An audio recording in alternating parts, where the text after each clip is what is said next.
Bonjour Michel, je m'appelle Fabien Pucet, je suis rédacteur web SEO freelance. J'aide les professionnels de la musique à améliorer le positionnement de leur site internet dans les pages de résultats des moteurs de recherche.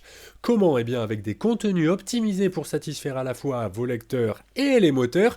Et pour quels résultats? Eh bien davantage de visibilité, de visiteurs sur votre site et donc de clients potentiels pour vous revendre, acheter des violons, pour vous les faire réparer, estimer, entretenir, tout ça.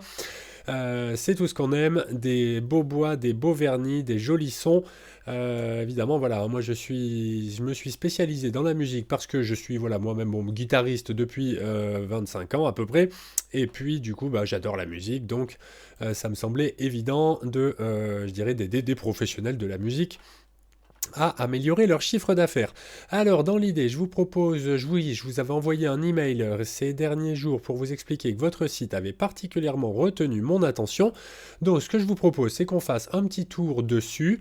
D'abord, quelques chiffres, et je vous explique un petit peu la théorie du référencement naturel, et puis ensuite, on va passer pour voir concrètement sur votre site ce que ça pourrait donner. Donc là, votre site a une autorité de 1, ce qui est très peu, c'est le minimum. Donc j'imagine que ce site n'est pas bien vieux. Ce chiffre-là, cette autorité, c'est le chiffre qu'on veut faire monter. Plus il sera haut et proche de 100, plus ce sera facile de positionner un petit peu ce que vous voudrez sur la première page de Google ou d'un autre moteur de recherche. Néanmoins, je vous rassure tout de suite, il n'y a pas besoin du tout d'avoir une énorme autorité pour que le site soit performant et qu'il vous rapporte des clients. Alors, donc comment est-ce qu'on fait monter cette autorité? Eh bien, ce qu'il faut, c'est avec des contenus optimisés. Alors, soit on peut rajouter des contenus optimisés, soit on peut optimiser les contenus qui sont déjà en place, ce qui va faire des mots-clés organiques. Les mots-clés organiques, c'est tout ce qu'un internaute peut taper dans un moteur de recherche pour que ce moteur lui propose une page de votre site. Donc là, vous en avez 81, c'est assez peu, mais ça a le mérite d'exister et on voit que ça fait déjà du trafic, donc c'est déjà un bon début. Ensuite, pour faire monter l'autorité également, il va falloir persuader, enfin il va falloir convaincre les moteurs que votre site est fiable, qu'il fait autorité, qu'il est populaire. Alors comment est-ce qu'on leur montre ça? Eh bien par la diversité des sources de trafic. Je m'explique. Donc si vous avez des gens qui viennent sur votre site à partir de réseaux sociaux, d'autres qui viennent sur votre site à partir d'emails dans lesquels vous avez mis un lien et que vous avez envoyé à vos abonnés, à vos contacts, d'autres qui viennent sur votre site à partir des moteurs de recherche, d'où l'importance des mots-clés organiques. Et enfin, donc d'autres qui viennent sur votre site à partir d'autres sites. Donc ça, c'est ce qu'on appelle des backlinks, quand il y a un autre site qui parle du vôtre et qui met un lien vers celui-ci. Alors là, vous en avez 4, donc c'est extrêmement peu, d'autant plus que les 4 sont en nofollow. Alors nofollow, ça veut dire quoi? Ça veut dire que ces liens-là, nofollow, ne transmettent pas d'autorité. Ils peuvent vous ramener du trafic, donc c'est quand même bien de les avoir, mais par contre, ils ne confèrent pas, je dirais, un bout de leur autorité à votre site. Donc là, ce serait bien d'acquérir davantage de liens pour être plus visible. Alors, on voit que le trafic qui était là depuis janvier 2023, plutôt aux alentours de 20-25 visites par mois, il a décollé en fait au mois d'octobre pour arriver à 97. Alors, hein, ce sont des estimations. Si vous avez la Search Console de Google sur votre site, vous avez les vrais chiffres. Également concernant le nombre de mots-clés, vous avez une indication un petit peu plus précise, mais néanmoins, ces estimations sont généralement assez fiables et peuvent toujours donner un ordre de grandeur.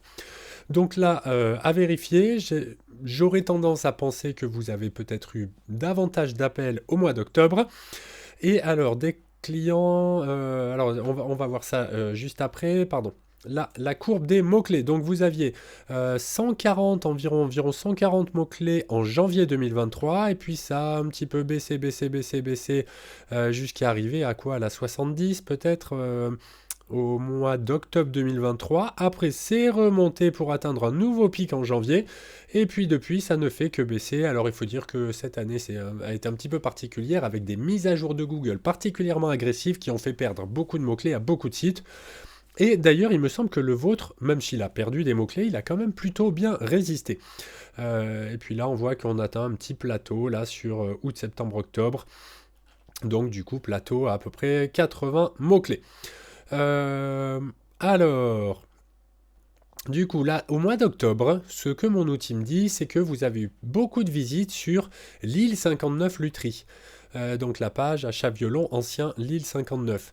Donc là, j'imagine que, enfin, j'espère pour vous que vous avez été pas mal contacté par des clients de Lille. Et peut-être un petit peu Versailles qui a fait 2 visites, et puis bon, après une visite, c'est pas ouf. Bon, c'est peu importe. Alors, on va regarder rapidement les mots-clés sur lesquels vous êtes positionné. Donc là, on a les mots-clés, donc les mots-clés organiques en rouge. Si on tape ces expressions-là en rouge dans Google, eh bien, vous vous trouvez à la position 10, 12, 13, 13, 14, 17, c'est-à-dire globalement, là, on est position 10, c'est la dernière position en principe de la première page de Google. Donc, ce qui explique que vous ayez eu des visites, encore que en position 10, c'est pas forcément évident d'avoir autant de visites. C'est peut-être là, en fait, c'est qu'il regarde par rapport au volume de recherche mensuel. Globalement, en moyenne, il y a 1300 personnes tous les mois qui cherchent Lutry Lille dans Google ou un autre moteur. Et donc, je pense qu'il a appliqué un coefficient en se disant, voilà, position 10, ça doit faire 0, je ne sais pas combien de pourcents de visites estimées. Donc, est-ce que ce sont des visites réelles ou pas? Je ne sais pas. Si vous avez eu, je dirais, des clients de Lille qui vous ont contacté, c'est vraisemblablement que ce chiffre est peut-être assez fiable. Sinon, c'est pas évident.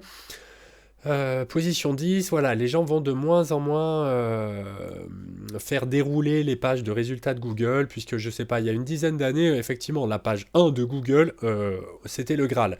Il y a 5 ans, c'était déjà plutôt le top 5, et là maintenant, ça devient de plus en plus le top 3. Encore que ça dépende des pages de résultats qui ne se ressemblent pas toutes. Il y en a des, je dirais, voilà, où on peut avoir du trafic encore en bas de la première page, et puis d'autres, des fois, ou même dans le top 3, on n'en a pas. Donc c'est à étudier au cas par cas. Alors, Lutry Lille, donc je vois globalement là, pour toutes ces requêtes, vous êtes sur la deuxième page de Google. Et alors, ce qui est intéressant, c'est que vous voyez, là on a des indices de difficulté, c'est le SEO difficulty. La difficulté pour se référencer là-dessus, globalement, tout est en vert. Alors à part peut-être Luthier-Dijon, où apparemment il y a des luthiers à Dijon qui font du référencement naturel, et du coup la concurrence est un petit peu plus rude. Là, on a un degré de, je dirais un indice de 37. Alors c'est pareil, c'est sur 100 aussi. Alors une difficulté à 37 pour avec un site qui a 1 d'autorité, c'est pas évident de se positionner, et pourtant vous êtes quand même sur la troisième page. Donc ça veut dire que les moteurs ont bien compris que votre site était pertinent, par exemple, pour cette requête, mais moins pertinent que les 28 premiers. Mais donc, je vous dirais que par contre, si on regarde Luthier-Essonne, il y a quasiment 0 concurrence. Donc là, pour le coup, ça pourrait être assez facile, je pense, d'améliorer le positionnement de cette page. Alors après, nous, ce qu'on aime bien faire en référencement pour avoir des résultats rapides et efficaces, c'est aller travailler sur les mots-clés qui sont positionnés tout simplement sur la deuxième page de Google. Là, en plus, on a tout au vert au niveau de la difficulté. Alors, vous ne voyez pas forcément bien à cause de ma tête, mais vous voyez que tout est vert ici. Donc là, je pense que toutes ces requêtes seraient largement attaquables, dans la mesure où voilà, vos pages elles sont déjà connues par les moteurs pour bien satisfaire l'intention de recherche de celui qui tape Luthier Orléans, vieux instruments de musique ou Luthier Toulon. C'est juste que vos pages ne sont pas assez bien. Mais donc là, il suffirait, je dirais, d'améliorer ces pages pour arriver sur la première page de Google et donc faire plus de trafic et du coup d'avoir plus de demandes de renseignements et de clients. Donc dans l'idée, voilà, sur des pages par exemple sur lesquelles il serait intéressant de travailler. Alors maintenant, comment ça se passe concrètement sur le site? Alors du coup, j'ai pu voir que vous avez déjà fait appel, je pense, à un référenceur. Je le vois à ça, à toutes ces pages-là qui ont été faites donc pour cibler tout un tas de requêtes: achat ancien violon, estimation ancien violon, expertise ancien violon, etc., etc.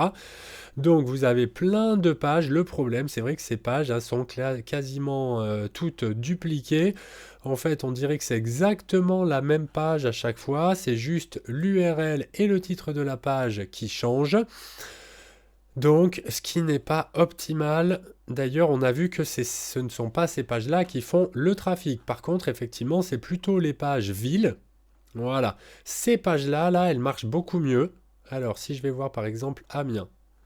Et pourtant, c'est exactement le même modèle, d'accord. Alors, attendez. Ah, par contre, là, je peux plus cliquer. Ok, je comprends. Donc, si je retourne sur l'accueil, elles sont pas cliquables non plus. Alors, voilà qui est étrange. Pourquoi c'était cliquable tout à l'heure et plus maintenant? Bon, c'est pas très grave. Ici, ah voilà, par exemple sur achat-vente, c'est cliquable. Alors on avait Lille. Est-ce que Lille est mieux ou est-ce que c'est juste que il y a moins de concurrence à Lille? On dirait que c'est juste qu'il y a moins de concurrence à Lille. Donc là voilà, du coup je peux voir qu'effectivement vous avez déjà eu un référenceur qui a travaillé pour vous, qui vous a créé toutes ces pages, et donc en jouant sur le fait que l'URL contienne les mots-clés, des mots-clés bien spécifiques, bien choisis, c'est intéressant. Seulement le problème c'est que derrière, eh bien c'est très mal balisé, ce n'est pas optimisé. Euh, donc là, effectivement, il y a beaucoup de choses, je dirais, pour renseigner les moteurs. Le problème, c'est qu'on va déjà trouver plusieurs H1. Donc le H1, c'est le nom unique de la page. Donc si vous en avez plusieurs, ben, vous mettez un petit peu les moteurs dans la confusion. Ils ne savent pas si cette page s'appelle achat-vente réparation estimation instrument de musique ancien, ou achat-vente réparation estimation, ou instrument de musique ancien, ou achat-vente, ou réparation estimation. Ça fait un peu bourrage de mots-clés à l'ancienne. Comme ça pouvait encore fonctionner en 2005, même peut-être éventuellement jusqu'en 2010, mais pas au-delà. Maintenant, ça peut même être parfois plutôt pénalisé. Alors, et là, on voit qu'en fait, voilà, il y a tout un tas de choses qui sont écrites. Voilà, tout ça là, en fait, c'est du titre. Alors que bon, globalement, ce serait plutôt, je dirais, du paragraphe là ici. Donc là, il y a un bandeau qui déroule, qui permet de rajouter du coup tout un tas de titres, j'ai l'impression. Ah non, on dirait que ce sont des images. Bon, mais peu importe. En tout cas, voilà, il y a plein de choses là. Du coup, ça, il a été passé en titre, ça en titre, ça en titre, ça en titre. Alors, il y a des choses qui sont bien en titre. Par exemple, effectivement, là, avoir, par exemple, Monsieur Stéphane. Alors là, c'est une image, donc ça compte pas. Mais bon, admettons ça pourrait faire le H1. Et puis ensuite, on pourrait avoir ça en H2, réparation et restauration d'instruments, estimation d'instruments de musique anciens, estimation expertise, et puis j'ai envie de dire, et basta, le reste c'est du texte. Alors, or que vous là, ici sur le site, il y a plein de balises.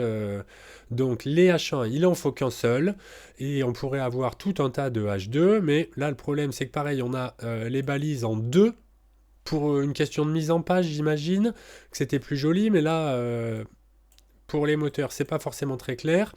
Ensuite, là, DH2, il y a des choses quand même à revoir. Enfin bon, je suis pas surpris que cette page ne fasse pas forcément tout à fait, qu'elle arrive pas plus haut que la position 10, parce que tout simplement, elle n'est pas optimisée pour le référencement.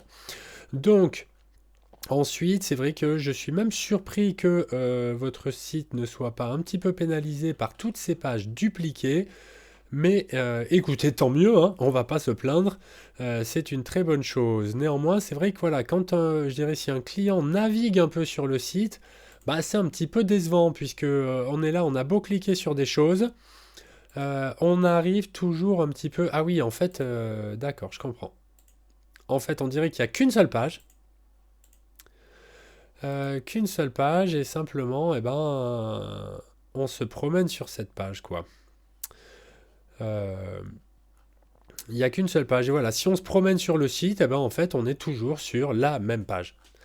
Donc, ça donne pas très, ça va pas forcément inspirer confiance. Des gens qui auraient des questions, par exemple, qui voudraient en savoir plus, eh bien, ils cliquent. Et puis, en fait, ben non, ils n'en savent pas plus. Donc là, ce serait bien éventuellement de rajouter des vraies pages différentes avec des informations supplémentaires. Ça va être à la fois, je dirais, sur vous. C'est bien de parler de vous sur votre site puisque ça donne confiance aux gens, ça leur permet de voir, voilà, de mettre un visage derrière, je dirais, derrière le site internet. C'est quelque chose qui est apprécié par les internautes, c'est quelque chose aussi qui est apprécié par les moteurs de recherche, quand on a une page à propos, par exemple, qui peut présenter, je sais pas moi, votre atelier, présenter des pièces de votre stock, d'avoir également une page mention légale qui, comme l'adjectif légal l'indique, c'est une page obligatoire. Du coup, là, elle n'y est pas. Donc bon, tout ça, je dirais, voilà, il y a divers éléments qui font que, je pense, les moteurs, pour l'instant, ne vous accordent pas la confiance que vous pourriez avoir. Vous voyez, c'est pour ça qu'il y a une autorité que de 1, c'est parce qu'il manque plein de choses, il y a trop de pages dupliquées. Et globalement, ben, on attendrait, je dirais, des informations supplémentaires sur, voilà, soit l'achat, la réparation, la restauration, sur l'estimation. Il faudrait, je dirais, donner un petit peu plus de contenu pour expliquer tout ça, pour donner envie aux gens aussi. Hein. On veut à la fois renseigner les moteurs précisément, on veut renseigner les gens et on veut leur donner envie, bien sûr. Donc là, ça pourrait se faire avec peut-être une ou deux pages de vente. Pourquoi pas prévoir une page pour chacun de ces services. Ça pourrait être des pages pas forcément très longues, mais qui donneraient vraiment des informations plutôt que en savoir plus et renvoyer juste ici. Euh, Bien écoutez, voilà, je me rends compte que cette vidéo est déjà beaucoup trop longue, je m'en excuse. Que vous soyez intéressé ou non par mes services, je suis à votre entière disposition pour échanger sur les bonnes pratiques de référencement naturel et de rédaction web. Et il ne me reste plus, Michel, qu'à vous souhaiter une excellente journée. Au revoir.